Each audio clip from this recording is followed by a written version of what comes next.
Larry Bird's record over Michael Jordan in the regular season is 17-11. In the playoffs, it's a perfect 6-0. So, what exactly do we do with this information? Does it strip away his GOAT title? Is it just a meaningless factoid? Here's the truth. You can't give an informed opinion without being presented with all the information. And I have something that will completely turn the discourse around. But don't worry, this will in no way smear Larry Bird's name. This channel deeply respects this legend of the game. We're not going to tear down one player, just to uplift another. The fact that he has that record over Jordan is a testament to his greatness. If you were able to give him problems, then every single player that's ever played the game in human history would have been in big trouble. This was a bad man. There aren't many players that Michael respected more, and it's for a reason. But we can't just look at the win-loss record. That is nowhere near enough information. We also want to look at how he performed when playing against them. Did he underperform? Was he not able to live up to the moment? Let's take a look at the numbers. This is what he averaged for the 28 times they faced in the regular season. 33.5 points on over 50% shooting, 6.1 rebounds, 5.8 assists, 2.7 steals, and 1.1 blocks per game. That is the definition of individual dominance. Did you know that there were 7 times that he scored over 40 points against them in the regular season alone? That includes 2 50-point games. His most noteworthy game came in 1988 in the Boston Garden. He had 52 points on 55% shooting and 9 steals. But as he usually did, he elevated his game in the playoffs. This is what he averaged for their 2 playoff series. 39.7 points on 46% shooting, 6.7 rebounds, 5.8 assists, 2.2 steals, and 1.8 blocks per game. He added 2 more 40-point games and a 63-point performance. So let me get this straight. He gave Larry 1 60-point game, 2 50-point games, and 7 40-point games in total. When they faced in the playoffs, he nearly averaged 40 points a game. Are we seriously blaming him for not being able to win a playoff game? The numbers are screaming to us that it wasn't his fault. But it's not just the numbers. What about the Celtics players? What did they have to say about him? Were they criticizing his play? Let's start with Larry Bird. In Jordan's rookie year, he told the Chicago Tribune that he was the finest athlete he'd ever witnessed. Then he proclaimed that he's the best ever. Then, when Michael retired in 1993, he doubled down and told writer Jack Silverstein that no one was better than him. If that's not enough for you, do you remember what he said after Jordan scored a playoff record 63 points? Let me refresh your memory. This is what he said, according to the Boston Globe. He is the most exciting, most awesome player in the game. I didn't think anyone was capable of doing what Michael has done against us the past 2 games. He then said these famous words, that was God disguised as Michael Jordan. Larry Bird had nothing bad to say about his performances. It was the opposite. He couldn't help but admire everything he was doing on the court. But there was one teammate who was beating himself up for what Jordan was doing. That was Dennis Johnson. This was one of the most respected perimeter defenders of his time. He was someone who guarded the bigger Magic Johnson effectively. But according to teammate Jerry Sichting, this is what he did after Game 1 of their 1986 series. He's in the shower after that Game 1 when Michael has 49, and he's got the stat sheet stuck to the wall, and he's staring at it. He's all soaped up, and he says, "The good news is we beat them. Michael is never going to have another game like that again." He was in their heads. They were determined to stop him after scoring 49 points in Game 1. And he just tore them apart in that infamous Game 2. He even got the respect of former player and coach K.C. Jones. This is what he said, according to the LA Times in 1990. "There's never been anyone else like him. He's like more than one player on the floor. He's a 1 and 2 guard at the same time. That's most unusual.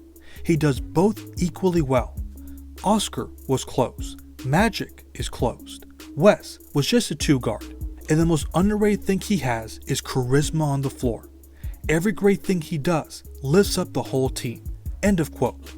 He was already putting him above all the legendary guards in league history before he even won a title. He wasn't criticizing him for being selfish. He recognized that he knew how to uplift his team. Well, if that's the case, then why did he have such a hard time beating them? Check out what Kevin McHale told the Boston Herald in 2020. "I didn't think he had a very good team around him in the early part of his career, and that kind of came out with the guys who were partying and all that. But then in that 1986 playoff series, I was startled. That first game, he had 49, but it felt like we were going to win the game the whole time. And then in the next game, it went to overtime, and I remember after the game talking to Casey Jones, and I was like, man, we've got to double team that guy and get the ball out of his hands. That guy's like a one-man wrecking crew. In game 3, we ran at him. We just got the ball out of his hands." End of quote. What was obvious to them should be obvious to us. He did not have a great team around him. It seemed like they didn't take them very seriously at first. I mean, one guy can't beat a great team by himself. Well, he nearly did it on their home floor. They figured the best way to beat this team was to put all the pressure on his teammates. Just get the ball out of his hands. Take a look at the rosters between the two teams for the 1986 and 1997 series. Does that look like a fair matchup to you? And that right there is the reason why he got swept in both playoff series. It's something that the Celtics players never denied. He needed a better squad. Well, that started to come to fruition in 1988. That is when Scottie Pippen and Horace Grant made their debut. This is where we get to turn the tables on this debate. Do you know what Larry Bird's record is against Scottie Pippen? They faced 14 times, and Larry went 6-8 against the Chicago Bulls when Pippen was in the lineup. That's right, a losing record. This shouldn't be a surprise. Larry Bird also had a lot of respect for Scottie. He mentioned that he and Michael Cooper gave him the most problems. Then you add the length and versatility of Horace Grant. Their athleticism and never-ending energy gave this team problems. Of course, that record should also come with context. Larry Bird, Kevin McHale, Dennis Johnson, and Robert Parrish were all past their prime. It makes perfect sense that an aging team had trouble keeping up with a talented, young team like the Bulls. So let's be fair and make this honest statement. When Larry was at his best version and his team was at their full strength in 1986, Michael was not at his best and his team was extremely underwhelming. When Jordan was at his best and his team was at full strength in 1992, Larry was on his way out and his team was nowhere near the same as their championship years, even though they won 51 games that season. But in the Bulls' 3 victories against the Celtics in 1992, the Bulls won by an average of 21.7 points per game. Listen, I'm all about keeping the same energy. If we're counting those defeats against Jordan during his younger years when he didn't have a squad, then why are we not saying anything about what happened after the Bulls drafted Scottie and Horace? If it doesn't count for Bird, then we should apply the same courtesy to MJ. But this false narrative paints a picture that Jordan couldn't beat the great players and teams of the 80s. Again, they don't present all the facts. His record against Magic Johnson in the regular season is 7-6. If we include their finals matchup, it's an overall record of 11-7. He averaged 30.2 points on 48% shooting, 6.8 assists, 6.6 rebounds, and 2.2 steals per game. His record against Moses Malone is 20-18. He averaged 29.1 points on 53% shooting, 6.3 assists, 5.5 rebounds, and 2.5 steals per game against a Moses Malone-led team. That's 2 of the best players in the 80s. Jordan has a winning record against them, and he performed at the highest level. If we look at Isaiah Thomas, his record is 19-24 against him. This is how he performed against the team that supposedly he struggled against. He averaged 31.6 points on 48% shooting, 6.2 rebounds, 5.5 assists, and 2.3 steals per game. He had a 61-point game against him and a 59-point game. Does that sound like a guy who struggled against the stars of the 1980s? But check out what he did against the bad boy Pistons with Scottie Pippen. The record is 15-17. They were neck and neck, and that's considering that his teammates weren't all-star caliber players in the 80s. If they were the 90s version, the records tell us that they would have given every single one of those 80s teams problems. The issue at hand is that there are too many detractors who are focusing way too much on what Jordan didn't do in his first 2 full seasons. Let's not forget that Michael only played 18 games in 1986, and he was coming off the bench for 11 of those games.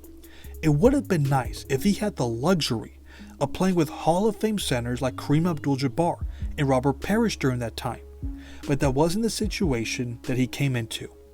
The only way they were going to succeed in those 3 years was by Michael winning games by himself. During the 80s, that was a game plan that wasn't going to get you far, no matter how great that player was. You could take it from me, or the 2 people who covered the 1987 series. After the Bulls were swept for the 2nd consecutive year, this is what the play-by-play reporter said. Too much Celtic talent, too much Celtic experience for a Bulls team lacking in both areas. This was common knowledge during this time. What you hear from the Jordan detractors today is revisionist history. Don't buy into it. He was going to get judged properly once he was part of a legitimate team. Once that happened, he couldn't stop winning. That's why many people agree with what Larry Bird said, that he's the greatest ever. But what about you all? How would you defend Jordan's record against Larry Bird? Do you think it should count against him? Let me know in the comments. Thanks for watching.